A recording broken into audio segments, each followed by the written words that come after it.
Jaya Shiva Shambho. Jaya Shiva Shambho. Jaya Shiva Shambho.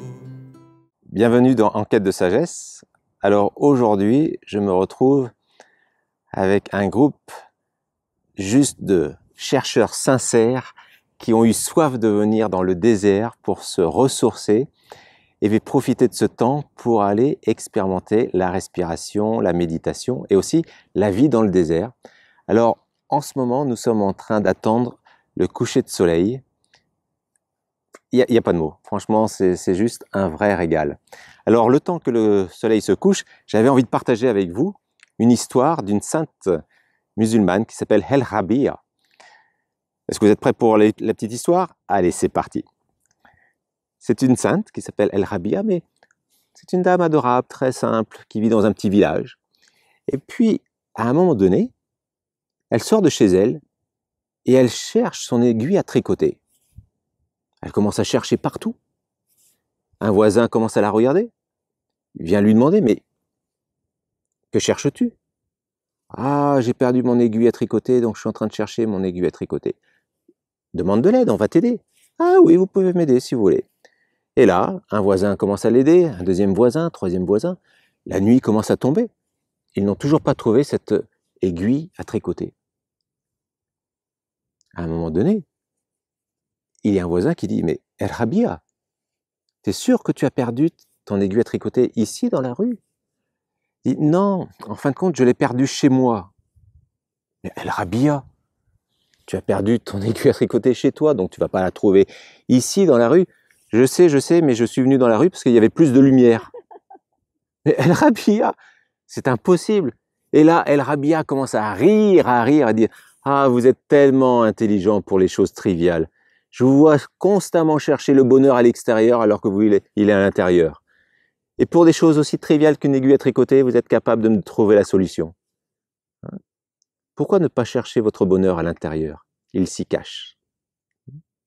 El Rabia.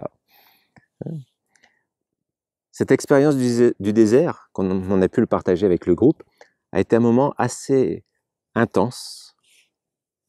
Pour la plupart d'entre nous, c'était la première fois que nous sommes venus dans ce lieu.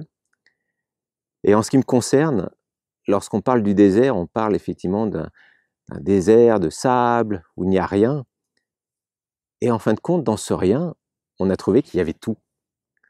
Il y avait tout, il y avait la simplicité, il y avait les moments de partage, il y avait les sourires, il y avait le temps de créer un feu, de savourer un petit déjeuner alors que le soleil est en train de se lever, avec une équipe de chameliers, une équipe de cuisiniers qui ont mis tout leur cœur pour faire de ce séjour un moment intense et unique.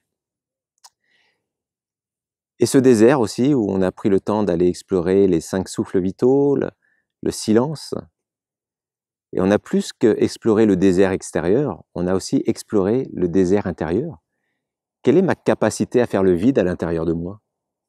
Quelle est cette capacité à aller me recueillir et peut-être retrouver l'essence au-delà des sens, hein? En tout cas, j'en garde un très très bon souvenir. Et je garde aussi dans mon cœur ces magnifiques personnes qui ont accompagné ce voyage à tous les niveaux. Donc, pour ceux qui le veulent, en allant sur le blog, vous allez retrouver certains de leurs poèmes. C'était à un moment donné, on attendait le coucher du soleil, et ils ont écrit des poèmes, et je les trouve juste sublimes. Donc je vous en dis pas plus, vous pourrez les retrouver sur le blog Enquête de sagesse, et peut-être que l'un de ces jours, ça sera avec vous que je partirai dans le désert. Je vous souhaite une bonne continuation sur votre chemin de vie, et je vous dis à bientôt.